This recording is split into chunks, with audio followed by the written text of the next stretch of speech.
Our conversation leader is known to most of you, but for those who don't know, this is Ed Neukrug. Ed is a university professor and is a professor of counseling and human services. And he's taught for over 30 years. Huh? I have, yes. Doesn't look it, but well, thank you. Right. Also an author. Has written 8 books and a large number of articles, and currently serves as a general editor for the Encyclopedia of Theories of Counseling and Psychotherapy. And he's building an animated interactive website about famous therapists of the 20th century. I think I can only name 2, but I'm sure, there are many more. I won't test you on the 2. Right. And Dr. Neukrug has won several awards for teaching, so we're very honored to have him with us today. And he's going to talk to us about the factors that he believes can be found in all great teachers, which of course is all of us here. So let's enter the conversation, and over to Ed. Thank you. Thank you so much. So welcome, and it's great to be talking to my peers, although this is very different than talking to a class. And of course, I'm more anxious talking to my peers. So I was asked to do this talk about teaching and to come up with an idea, and I was recently doing some writing on some of the research in counseling and psychology about what makes a great therapist. And I was thinking, boy, I think those factors that create or make a great therapist really can be applied to teaching also. So I came up with this whole model about being a great teacher based on these factors, so I kind of extrapolated them. And so that's what I'm going to be going over today. And so it's common factors within all of us, within each of us, and I believe that each of us already have these factors, and it's a matter of reminding ourselves about these factors. I think as I go through them, you'll relate to all of them. And as a teacher, sometimes we have to remember that, oh yeah, we're not doing this at this moment, and we're not doing this at this moment. And we have to remind ourselves, catch ourselves, so we can do one of these things I'm going to talk about and become more effective. So let's take a look at some of these factors. First of all, these are not the factors within us. These are the factors that are outside of us that we can't control. And so I want to remind us all that there are some students and some situations which just create for a bad environment for teaching. And so we have students who are having some psychological issues, and we have some students who don't have social supports. This is all stuff we know, right? Sometimes when we're standing in the classroom, we forget that, don't we, though? We see a student acting out, and we forget the fact that maybe they're dealing with some of their own psychological issues. Or maybe they're here for the first time on campus, and they're struggling. And I'm relating to this more than ever because I just took my daughter to her first year of college, and she keeps texting us and calling us and telling us what's going on. And then she's reminding me what it's like to be a first-year student. And that these students are coming to campus with their own anxieties and their own fears, and then suddenly we're there in class with them, and sometimes we forget about that. That there are students who are walking in with all these fears that they have. And so their psychological resources, they may have some psychological issues, they may have some support issues, they may have some issues around their abilities and their aptitudes. And they may not be ready for learning. So I have these little notes here about little stories over the years that I've experienced around some of the issues I'll talk about. So this is my friend Alan, and Alan and I were roommates in New Hampshire. I was teaching at a small Catholic college in New Hampshire called Notre Dame College, which no longer exists. And he was a therapist at a mental health center. And he was a very good therapist. And we were roommates, and he decided to go on for his doctorate in psychology.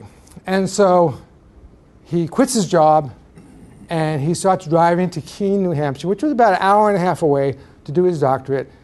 Comes home late afternoon, evening, have dinner together sometimes, talk.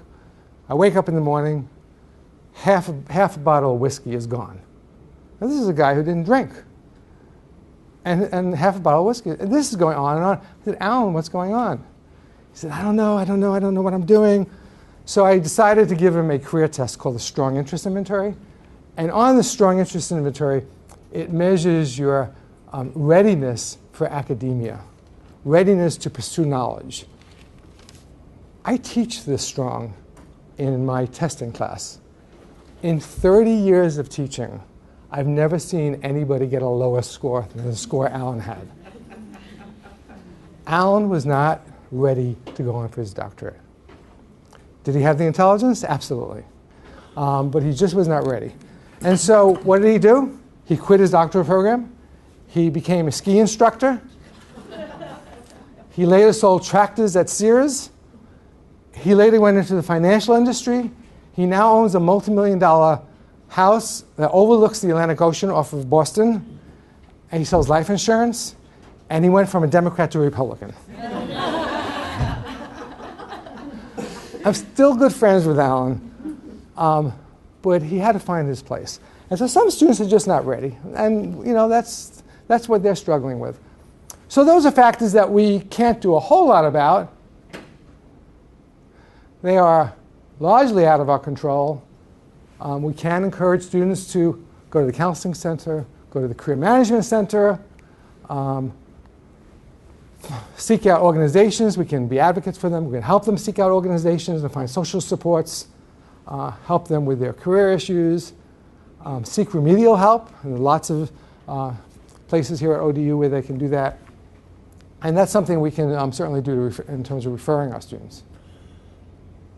And some other uncommon factors, which probably you all have dealt with, some distractions in the classroom.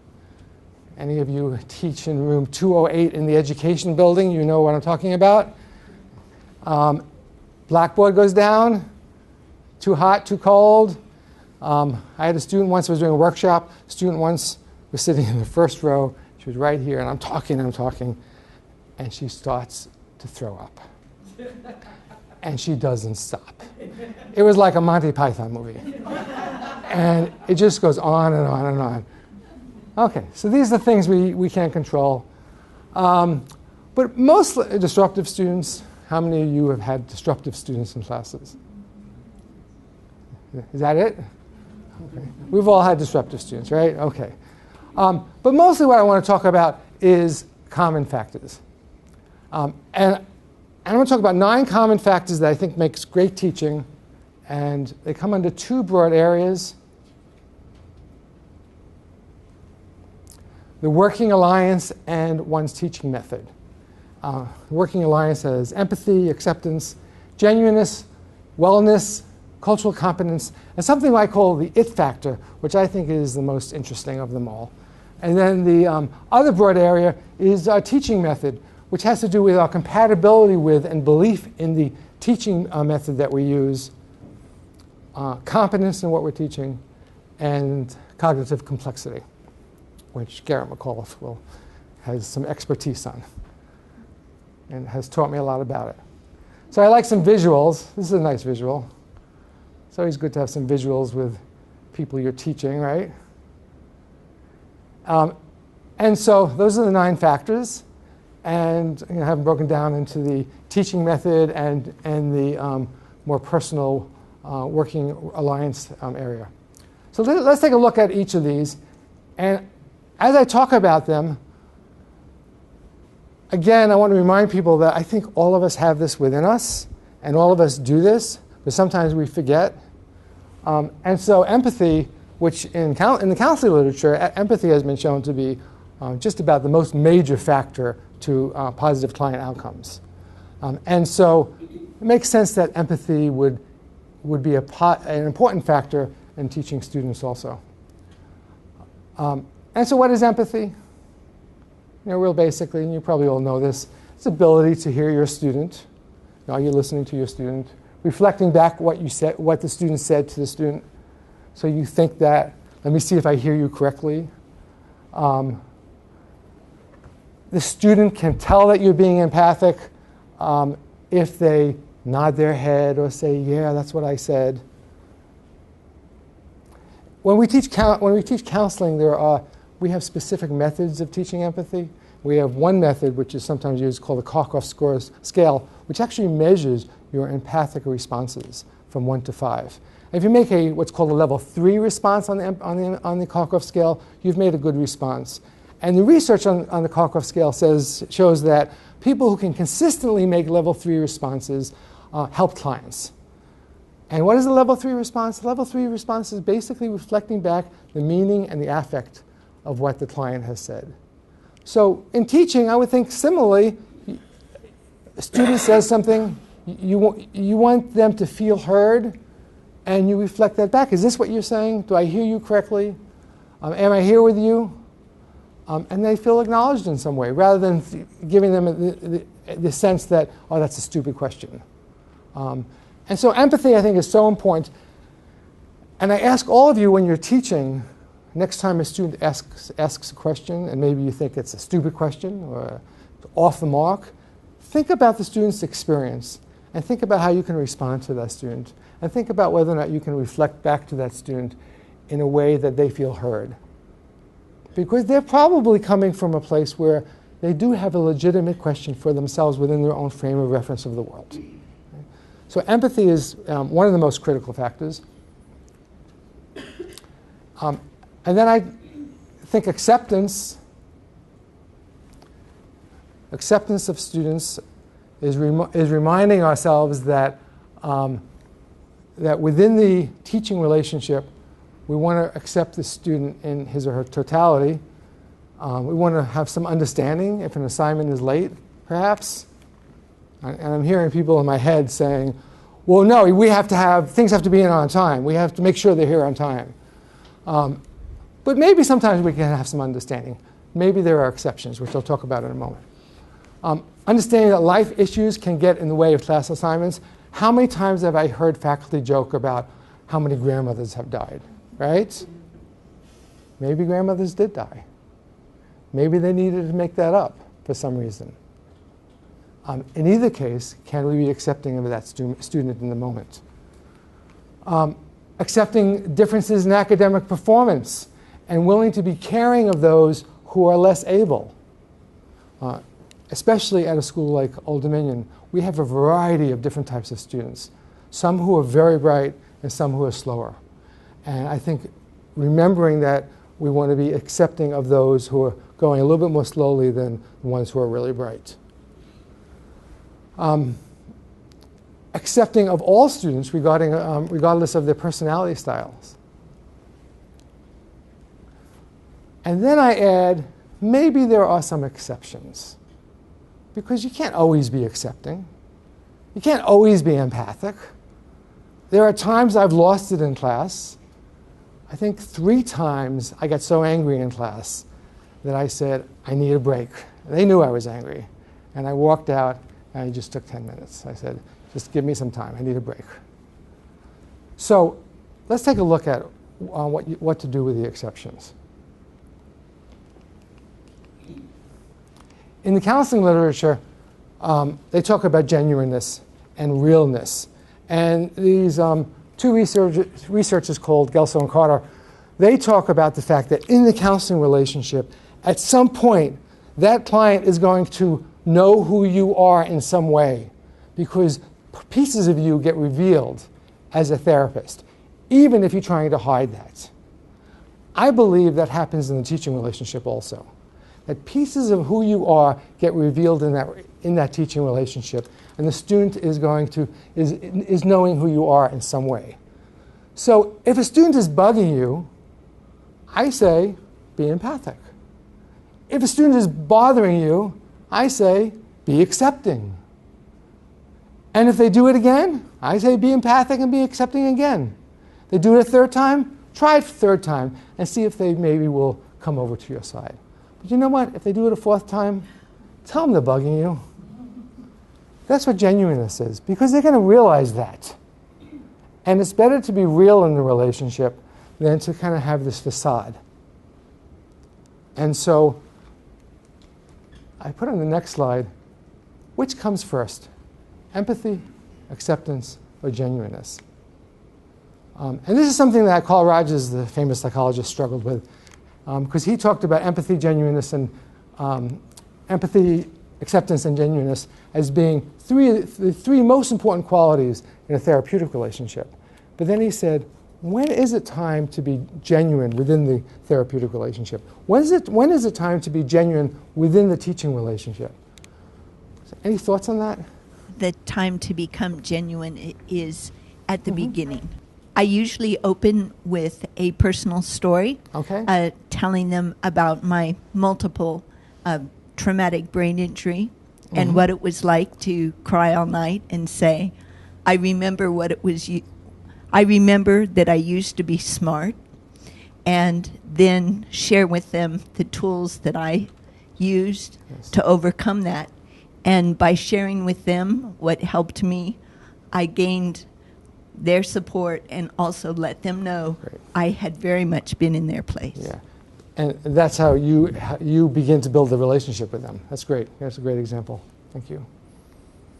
Anybody else? I try to connect it with humor, something like, I really need you all to listen to me because I get really cranky and I make ugly faces if you're not listening when I'm speaking, for example. So I feel like it, So it's kind of a genuineness with a little take on it. You're bugging me, but I have some humor around it. You toned it down a little bit through your humor. Okay, great.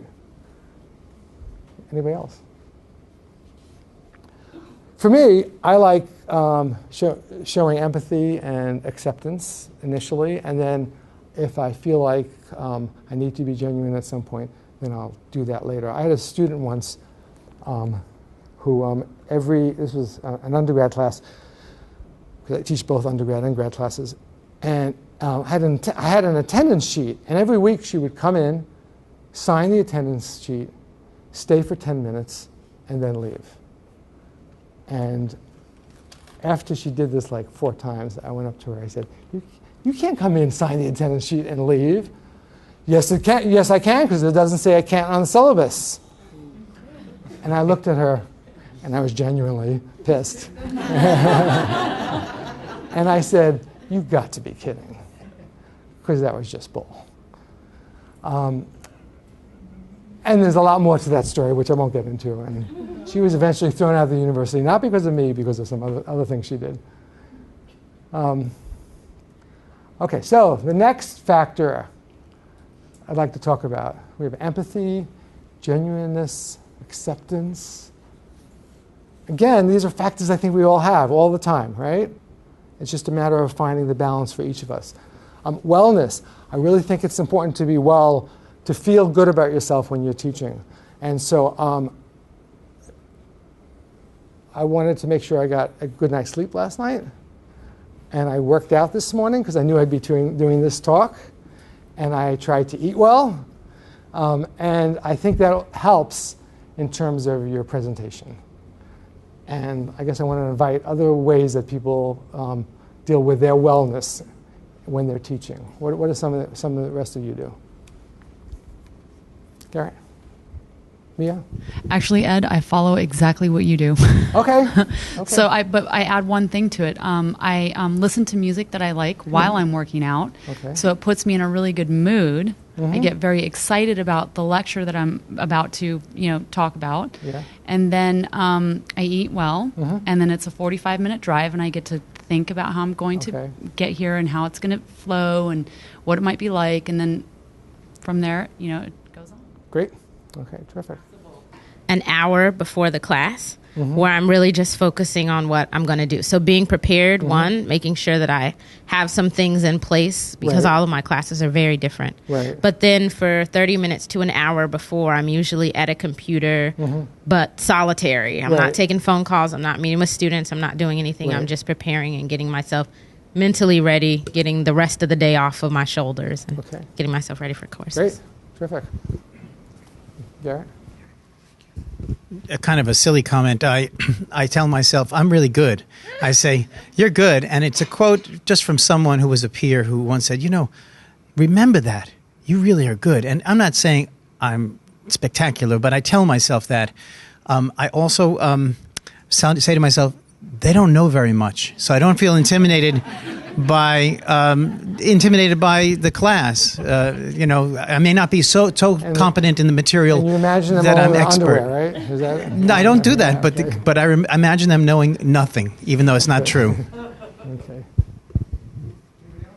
Feeling fit, having stamina for the class. This semester, I'm teaching just 2 classes, and 3-hour class, 2 3-hour classes, 1 undergrad, 1 grad. I usually teach graduate, and the undergrad coordinator was not talking with the grad coordinator, and I wasn't looking, so they gave me 2 classes in a row.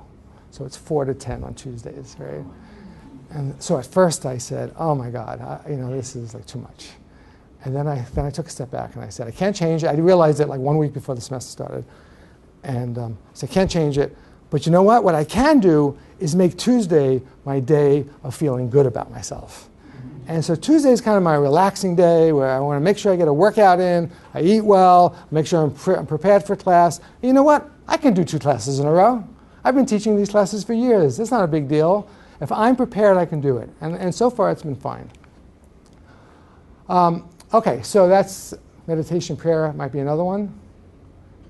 And let's see. And then cultural competence. This is all part of that working alliance. This is how you are able to build an alliance with your students. I think it's critical to understand that students from other cultures may react differently to us or see the world differently from us. So we should always have or gain a knowledge about how students from different cultures might respond.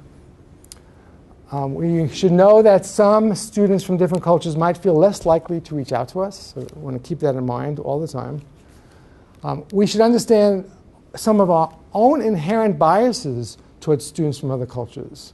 And that's probably the most difficult part. I think kind of doing a mental check with ourselves so we can understand how we're responding to students who are different from us. We should understand that some students are going to have inherent biases towards us because of who we are. And that we should be accepting, we're going back to that acceptance, we should be accepting of that. That's how we embrace them. That's how we bring them over to our side. We should understand cross-cultural differences in students' ability at understanding test questions. And related to that, we should understand English as a second language issues. And the reason why I bring this up in particular is because I was teaching testing and assessment this summer, and I give a midterm which takes 3 hours for about 1/4 of the class. So I'm sometimes there for 3.5 hours. It's a long test. And then one of my students, after the midterm's over, the next time we meet, I give the test back, and I look at them and I say, "What's wrong with this test?" Because it's a test on testing, right? So I want them to tell me everything that's wrong about the test so I can give them some more points. Because if there's something wrong about the test, then they deserve to have more points. And there's something wrong about every test. So I asked them to tell me what's wrong with this test. And one of my students raised her hand and she said, she's was born in Mexico, and she said she thinks in Spanish. And she said, I had to translate all the English words into Spanish. And so it took me a lot longer. And I looked at her and I said, "What a great example." And I said, "If I had known that before, I would have given you some extra time." And I wasn't cognizant of it. And I made sure I was during the final. So these are all, lots of cross-cultural issues, and it's an ongoing issue for all of us. We're all different from everybody else, but we're more different from some people. And we always have to keep in mind how differences can play themselves out in the classroom. So that's factor number 5 or so. Okay, and this is my favorite factor. This is something some of you have already talked about. I call it the it factor. And it's the special way that you join with students in your classroom. So Salvador Minuchin, the famous family therapist, he talked about the fact that you have to join with the family in some way. And how would he join with the family? Sometimes he would talk about common interests they had. Sometimes he would crack jokes, but you had to join in some fashion. And I think in some way we have to join with our students. And how we bring ourselves into the classroom is our own unique way of joining. And so I have my own unique way of joining, and it has to do with, and someone else said this earlier, using jokes. I'm Jewish. I love telling jokes, okay? And so what would I rather be? I'd rather be a comedian than anything else. I'm not that good. But if I had my druthers, I would be up doing stand-up comedy. So I love telling jokes in class, and I love making people laugh. And so that's kind of my way of connecting. And I like being a little edgy. And sometimes I'll tell jokes which are a little edgy. No one's ever called me on them yet. I'm always careful to not go over the edge. Right? That's critical, not to go over the edge. And times change, and the types of jokes you can make change. You have to be very cognizant of that. But that's my way. I tend to walk around the classroom. That's my way. Going back to a therapist example, there's a great example of a famous family therapist named Harry Aponte. And he was a Latino therapist. He grew up in Spanish Harlem. And he was a New Yorker, and I relate to his style a lot. And at the end of this interview with the family, he sits down with this other therapist, and the other therapist is wearing this white coat. And the other therapist is sitting there in the white coat, very stiff, like this. And he's interviewing Harry Aponte. And Harry Aponte is really loose, and he's kind of down to earth. And the other guy's, well, what did you think about so? And I'm thinking, that white coat guy, he's got the geek it factor. That's important. That's his it factor. He needs to use that. When he comes into a classroom, he needs to be that geek and not try to push it away. And so I think each of us have our own it factor. And sometimes we say, oh, I don't want to be like that. I want to be like this. I want to be like Ed is as a teacher, or I want to be like how Susan is as a teacher. No, I say be like how you are as a teacher. Find your own it factor. I don't believe there's one it factor that's better than another. I just think they're different. And so embrace yourself. So when I'm done talking today, hopefully we're going to have some time to talk about your it factors and see what some of those are. Okay, so those were building the working alliance with students. And then these are teaching factors that are more directly related to your teaching. And so you want to think about, what is your method of teaching? Do you believe in the Socratic method? Do you believe in a constructivist approach where you're helping students constantly try to understand how they're constructing their own sense of the world? Do you believe in lecturing and rote learning? Experiential learning? Integrating all those different types of learning? Do you believe that your approach should change based on the type of course you teach? I believe that. That's what I do. I teach one course. I teach testing and assessment. I'm up there lecturing most of the time. I teach interpersonal relations. We're in small groups doing experiential activities. It's totally different classes. But that's what I do. So I believe it's important to switch my style of teaching based on the type of class I'm teaching. But you may not believe that. And I think what's important is that you go with your belief. And if you're a Socratic teacher and you believe that that's the way best teaching is done, then do it. And do it all the time. And believe in it. And again, I take it from the counseling research, which says it's not psychoanalysis that's better than person-centered counseling, or person-centered counseling that's better than reality therapy. What the research says is that it's your belief about the approach that you're doing that makes it work. So if you're a psychoanalyst and you're a good one, You're a good one because you believe it works.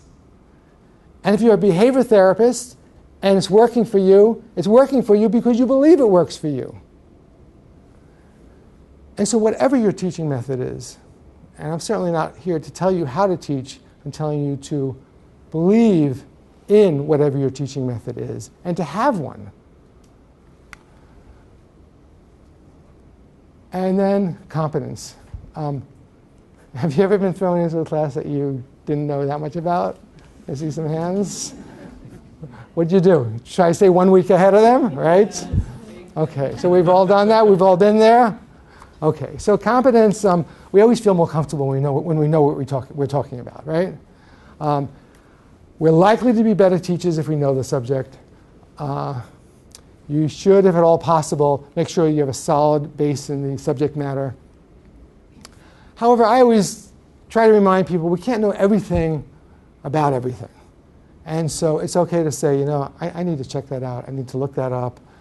These days, students are sitting there with computers, and I'm trying to keep them off the internet.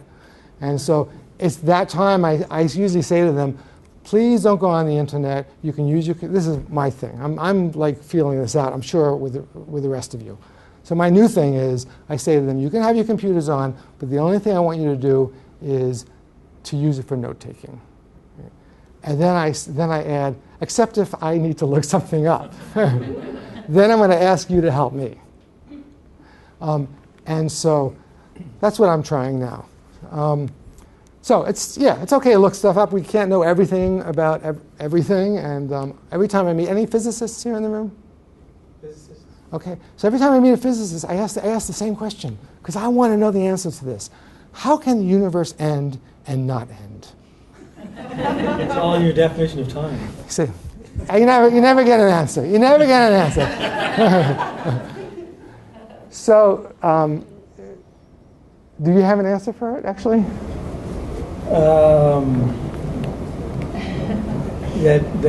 Our universe exists in a larger space.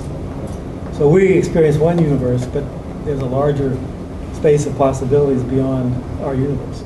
Okay, I don't quite get that, but I think I think you have an idea of what that means. Okay, and so a lot of times, one time I got an answer from a physicist who said, "We just don't deal with that." Right? You can't know everything. Okay, and then finally, the last factor is cognitive complexity. And again, my colleague Garrett McAuliffe has done some research and written about this. But it's about having multiple perspectives as a teacher. You might think that maybe this student's trying to pull something over on me. You might think that. But you know what? You also might think maybe this student story is real. And you might also think maybe it doesn't matter if they're trying to pull something over me or the student's story is real. It's understanding the complexity of our lives and the complexity of our students' lives and willing to look at it from different perspectives and not getting rigid and dogmatic and thinking that this student's trying to pull one over on me or this is the way it is. It's allowing for alternative explanations. And I'm always reminded of my former colleague, Chris Lovell. Sometimes I would get really angry at a student and I'd go into his office and I would sit down and I'd say, Chris, this student's doing this, this, and this, and I'm so pissed off at this student. And he would look at me and he would say, wonder what's going on in that student's life.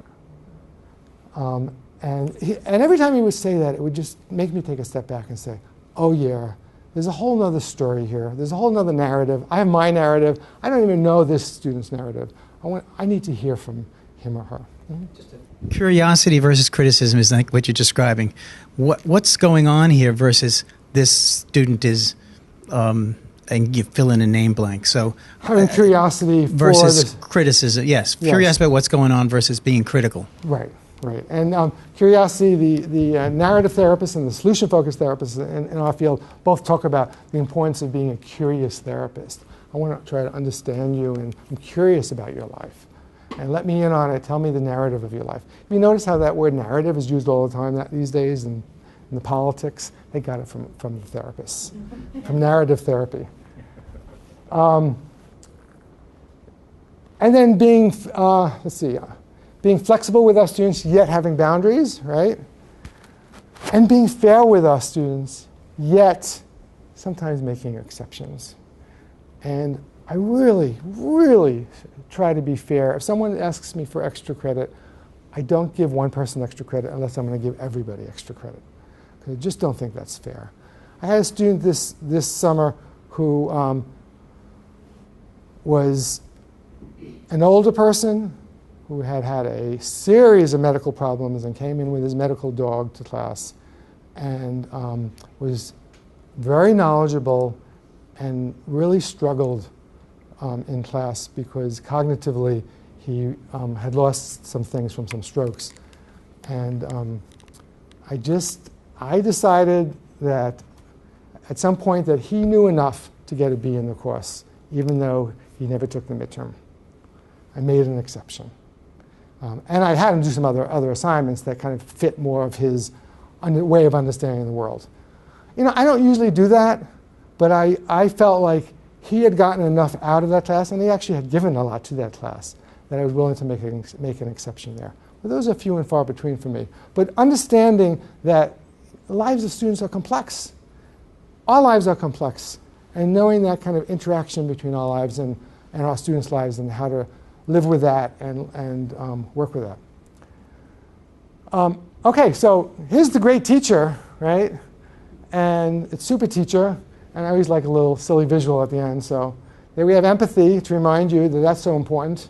And then we have acceptance to remind you to be accepting. So next time you're with a student and you feel really angry at that person for some reason, just take a step back and say, maybe I can just be accepting at this moment in time.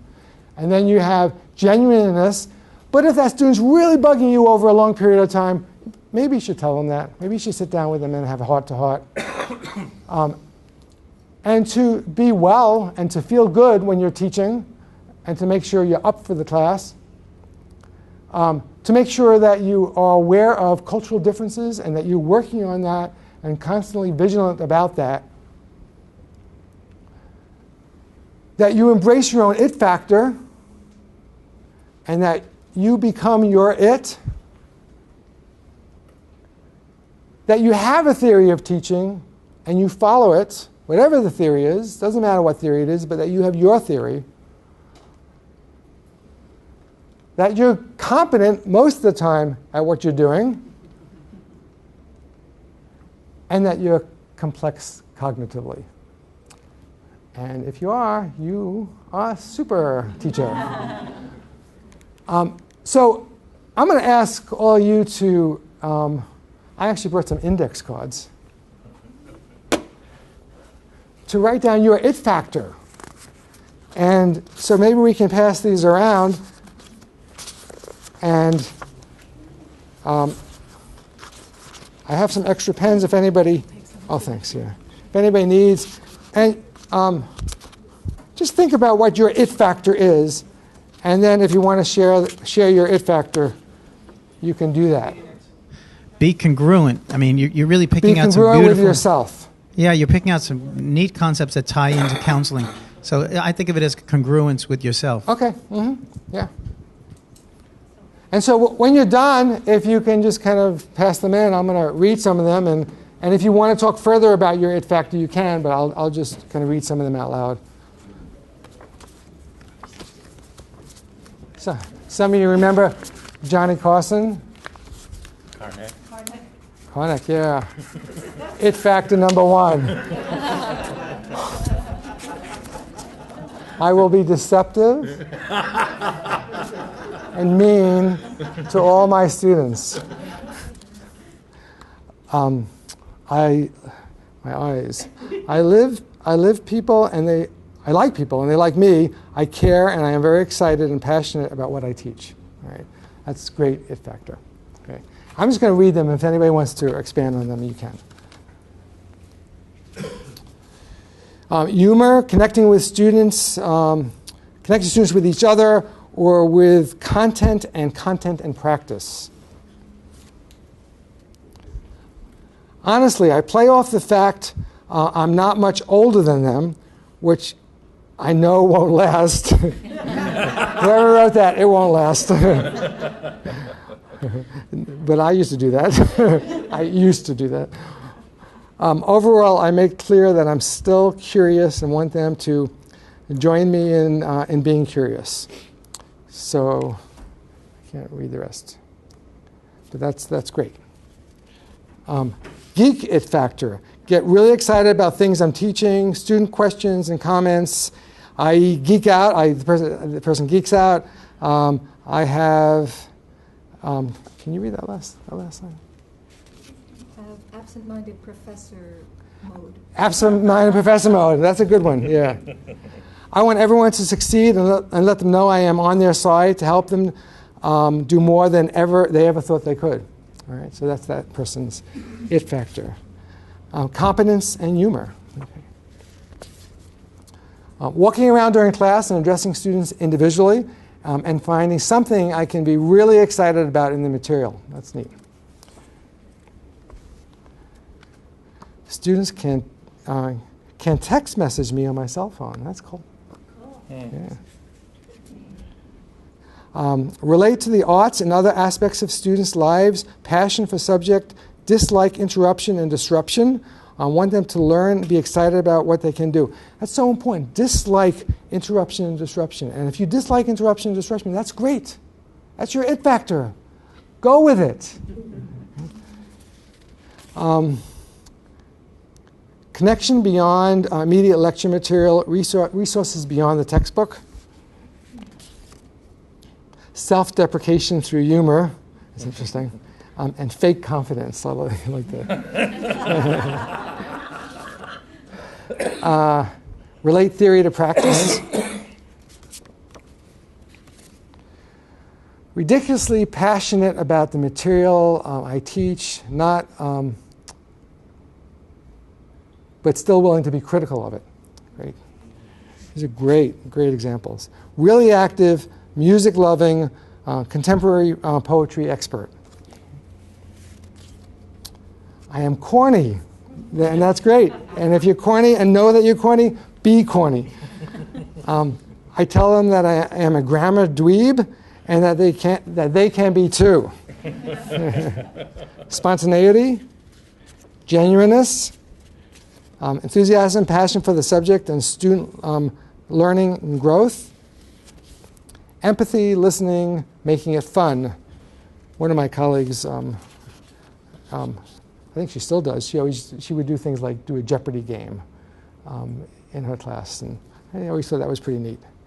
Informality and personalization. I am unbelievably enthusiastic. Relational and empowering. Interactive activities, humor. Sense of humor, knowing the audience. It's very important to know who you're talking with.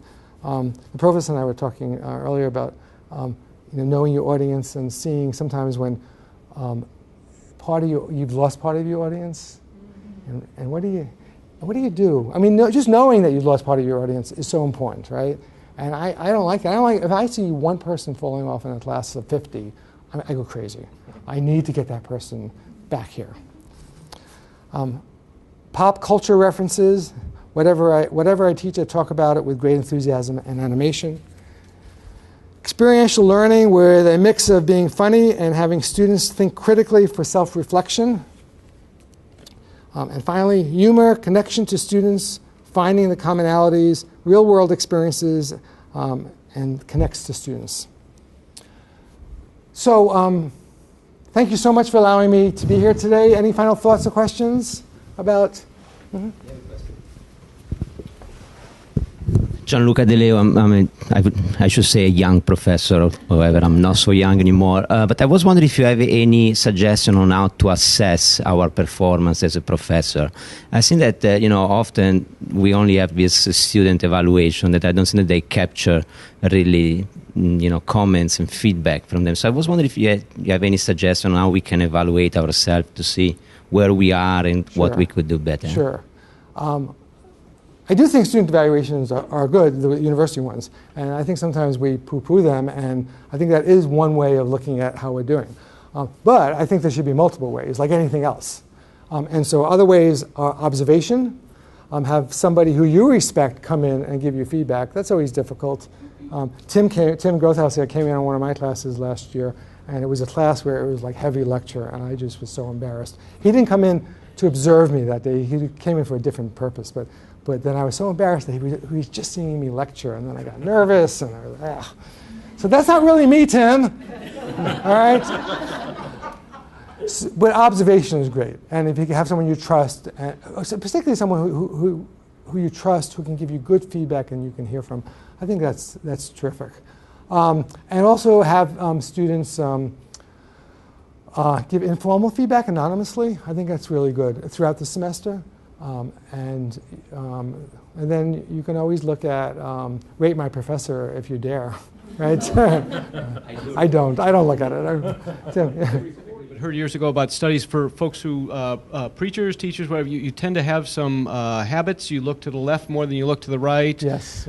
They've identified that folks who are involved in teaching pedagogy know more about this than I, but they tend to follow a T pattern. You look down the middle and across the back, so miss folks in either corner. So in recording, especially if you're watching the recording with somebody who can point things out, you see a fair amount. And even if you play it in slow motion and turn off the, or fast, if you play it quickly at double speed, turn off the sound, just watch your nonverbals. You can learn a lot also. Interesting. Thank you. Wow. Thank you. Great example. Any other ideas? Anybody else have any? Mm-hmm.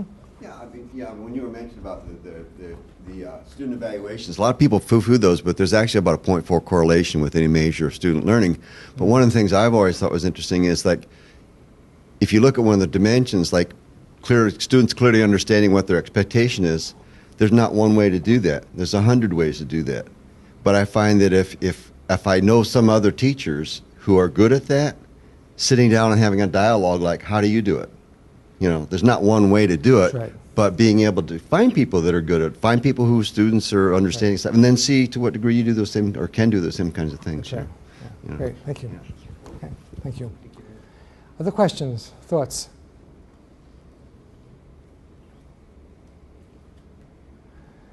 Thank you, and enjoy being your it, okay?